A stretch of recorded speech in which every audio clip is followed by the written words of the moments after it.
पर तोता रहता था।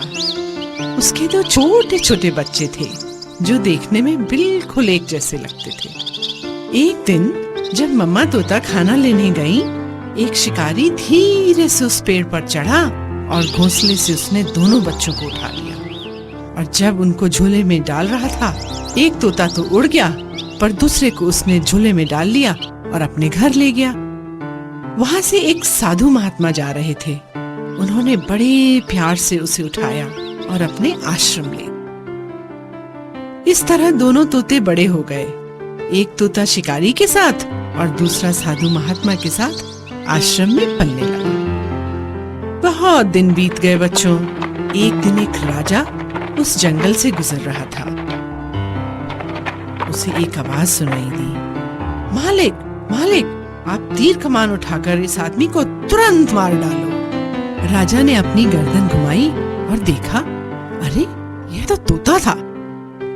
ये कैसी अजीब चिड़िया है, राजा ने सोचा और आगे बढ़ गया। साधु महात्मा की कुटिया में पहुंचकर वह पानी पीने अंदर गया। राजा ने अब दूसरे तोते के पिंजरे की ओर देखा। ये भी ऐसा ही तोता होगा जिससे मैं अभी मिलकर आ रहा हूँ। स्वागत है, स्वागत है, हे महान राजा, तुम्हारा इस घर में स्वागत है। सुनकर राजा आश्चर्य में पड़ गया। सोचने लगा, देखने में तो शिकारी का तोता भी बिल्कुल ऐसा ही दिखता था, परंतु स्वभाव में कितना अंतर है। राजा पिंजरे के पास गया और बोला, मैंने जंगल में एक तुम जैसा तोता देखा था, जो देखने में तो तुम्हारे ही जैसा था, पर स्वभाव में बड़ा कठोर था। क्या वह शिकारी के घर में रहता था? तोते ने पूछा। हाँ हाँ, वही था वो तोता। राजा ने तुरंत उत्तर दिया। तोते की आंखों में दुख के आंसू बह निकले और उसने राजा को बताया, वही तो मेरा बेचारा भाई है।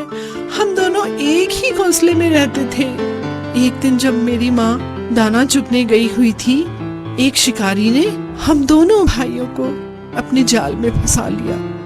मैं तो बचकर निकल गया और मेरा भाई उसी शिकारी के पंजे में फंस गया। मेरा बेचारा भाई शिकारी के साथ रहकर उसके जैसा ही क्रूर बन गया। पर मेरे मालिक बहुत अच्छे हैं, साधु प्रवृत्ति के हैं, इसलिए मैं ऐसा हूँ। अच्छी संगति का अच्छा प्रभाव और बुरी संगति का बुरा।